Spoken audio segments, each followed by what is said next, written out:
Brendan Mortensen here in Aberdeen, joined by Nate George, one of the Orioles' top prospects. Nate, thanks for taking some time. Thank you. Appreciate it. We'll start there. I mean, over the past few weeks, you have been flying up prospect rankings on MLB Pipeline, on Baseball America. Do you pay attention to any of that sort of stuff? Like, do you know that sort of stuff is happening? My dad does send me a lot of it, but sometimes I got to tell him, like, I'm not trying to focus on that right now. You know, especially during a long season, I want to keep my mind set on the right things. Yeah, well, it's been a pretty meteoric rise for somebody that was a 16th round pick. So I want to ask you about that a little bit as well.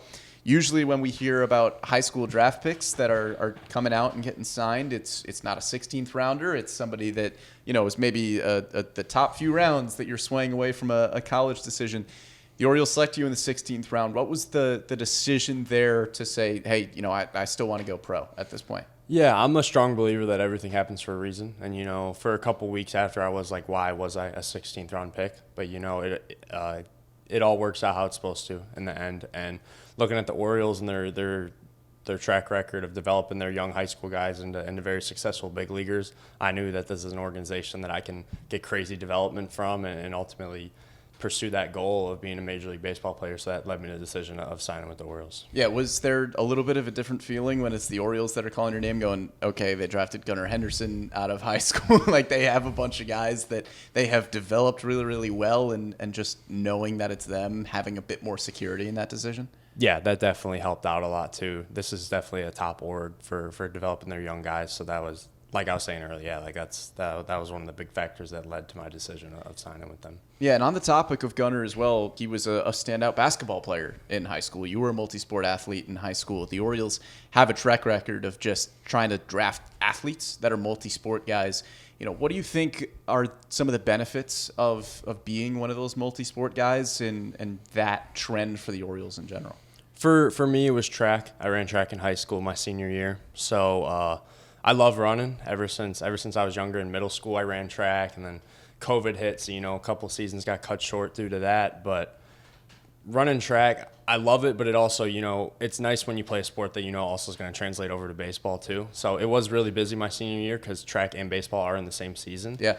But, yeah, I think that just playing multiple sports helps you in all around parts of your game of just being athletic and showing that athleticism out on the field. Yeah, and with that, too, when you read a scouting report about you, a lot of the conversation is, hey, this is a darn good athlete who has a really good foundation of stuff, and the refinement is going to be the next steps there. What do you think of kind of that evaluation? What do you feel like some of the next steps are for you? Yeah, I think I still have so much more room to grow as a baseball player. I think I'm a great athlete in a sense, not to pat myself on the back, but I've worked really hard for this. You know, no, you can do it. You're hitting about 300 something this year. You can pat yourself on the back. But obviously, knowing the Orioles organization and their great development process, I'm excited to see what these next years have to come with my development and everything. Now, it has been an awesome season for you. You were hitting close to 350 for a while there. What has worked so well this year? I would say just taking it one day at a time, just focusing on every day, just getting 1% better at one thing every day, not trying to do too much, not trying to think about all the rankings and all this other extra stuff, kind of just focus on my work and just go about my business the same every day, not trying to change up my routines and kind of get a routine that sticks with me. And that's kind of what I've been doing and sticking to a plan each and every day of attacking the day. Now, here in Aberdeen, this is your third level that you've advanced to this year. Start at the Complex League, go to Delmarva, now you're here.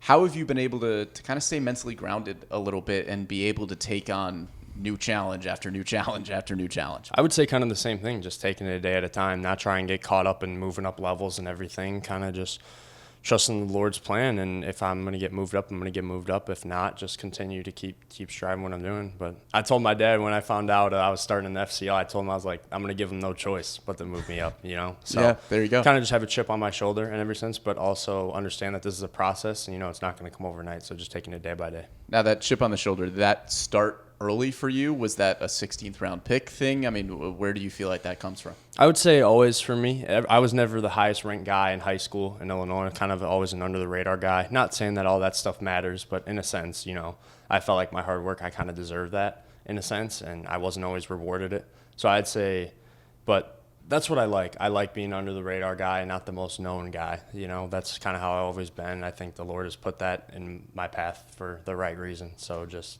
taking it day by day and making the most out of every opportunity that I can. Yeah, well, if you keep hitting over 300, I think you're going to get a little bit more on the radar. But now here in Aberdeen, this is a big leap up from Delmarva. What have you seen, in terms of what you need to do in the box, in terms of just the adjustments, the game speed, everything like that? I would say just the overall pitching is a lot better here. The fastball is a lot better. Being able to locate off speed is a lot better. But for me, it's slowing the game down.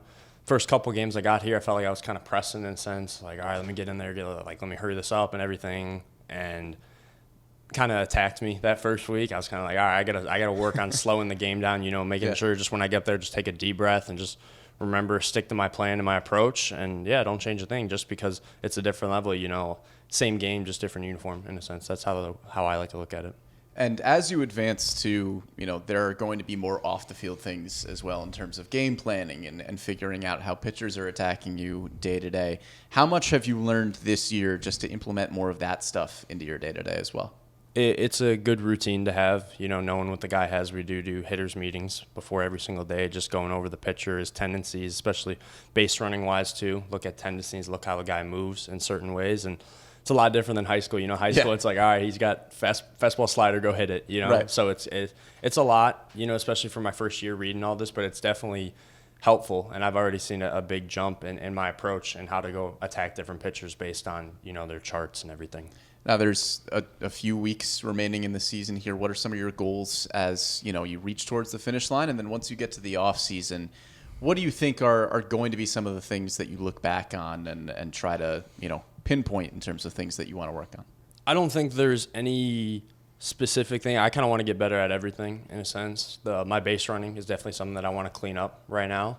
Just looking at pitchers' tendencies and everything, working on my jumps and my approach. I like where my approach is at right now, but this offseason I am going to be at our spring training complex in Florida, so I'm looking forward to training with those guys and just working on the little aspects of my game. Because for me, I've never had a hitting coach or a strength coach. It's always been me and my dad getting after it every offseason. So it's going to be an adjustment, this offseason having those guys around, but I'm looking forward to it.